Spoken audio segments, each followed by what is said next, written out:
آج کے دن یعنی 6 اگست 1945 عیسوی کو جاپان کے شہر ہیروشیما پر ایک امریکی بوننگ B-29 سپر فیرس سے براہ راست ایٹمی حملہ کیا گیا۔ اس حملے سے تقریباً 70,000 افراد کی ہلاکت ہوئی اور شہر کی تقریباً 70% عمارتیں بھی مکمل طور پر تباہ و برباد ہو گئیں۔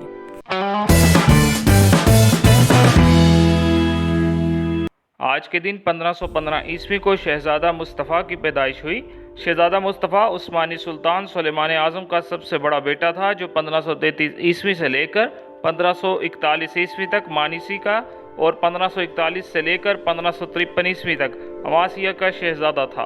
شہزادہ مصطفیٰ سلطنت عثمانیہ کا ظاہری وارث اور اناطولیہ میں بہت مقبول تھا۔ اس کی مقبولیت کی وجہ سے شہزادے کو مستقبل کا سلطان بھی کہا جاتا تھا، مگر اس کی مقبولیت سے اس کی سوتیلی ماں ملکہ خرم سلطان حسد کرتی تھی۔ وہ چاہتی تھی کہ اس کا بیٹا عثمانیہ سلطنت کا حکمران بنے۔ جب تک وزیر اعظم ابراہیم پارگلی زندہ رہا، ملکہ کی ہر چال ناکام رہی، مگر جو ہی ابراہیم پارگلی کا انتقال ہوا، ملکہ کھل کر میدان میں آ گئی۔ ملکہ نے اپنی بیٹی مہرما سلطان کی شادی رستم پاشا سے کر دی۔ اس طرح سازشی فطرت رستم پاشا نہ صرف سلطان کا مقرب خاص بنا، بلکہ افواج کا سالار اعظم بھی بنا دیا گیا۔ ملکہ خرم سلطان نے کئی سالوں سے بنائے ہوئے جال میں شہزادے کو آسانی سے پھنسا لیا اور غداری کا الزام لگوا کر سلطان سلیمان کی نظروں سے گرا دیا، اور بالآخر سلطان کے حکم پر شہزادہ کو موت کی سزا دی گئی۔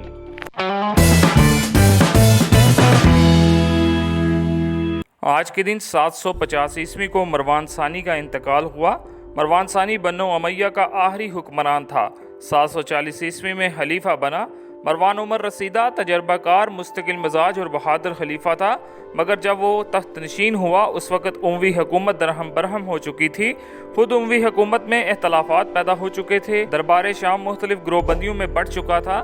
مصری اور یمنی قبائل کی کشمکش نے خانہ جنگی سی کیفیت پیدا کر دی تھی۔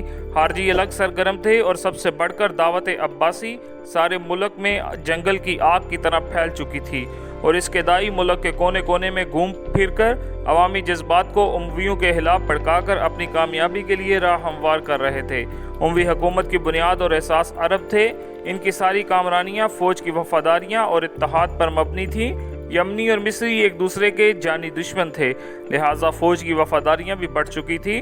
مروان نے تخت نشین ہونے کے بعد دمشق کی بجائے حران کو دارالخلافہ بنایا۔ اس تبدیلی نے شامیوں کے حاسدانہ جذبات کو مجروح کیا اور وہ مروان کے خلاف متحد ہو گئے۔ اس تفریق سے عباسیوں نے خوب فائدہ اٹھایا۔ اگر شامی اپنی وفاداری اور اطاعت سے روگردانی نہ کرتے، مصری اور یمنی قبائل خانہ جنگی میں مبتلا نہ ہوتے، تو مروان کو عباسی دعوت کچلنے کے لیے وقت حاصل ہو جاتا، اور ایسی صورت میں خلافت بنو امیہ کے قائم رہنے کے امکانات اور بھی زیادہ ہو سکتے تھے۔ لیکن چونکہ مروان اپنی مصروفیات کی بنا پر عباسی تحریک کو بروقت نہ دبا سکا، لہٰذا انہوں نے بڑھ کر اموی حکومت کا تختہ الٹ دیا۔ اس شکست نے تاریخ اسلام کا رخ بدل دیا۔ اب قوت اقتدار امویوں کی بجائے عباسیوں کے ہاتھوں منتقل ہو گئی۔ مروان شکست کھا کر موصل میں پناہ گزیر ہوا۔ عبداللہ بن علی اس کے تعاقب میں وہاں پہنچا۔ مروان باکر حیران اور شام ہوتا ہوا مصر جا نکلا۔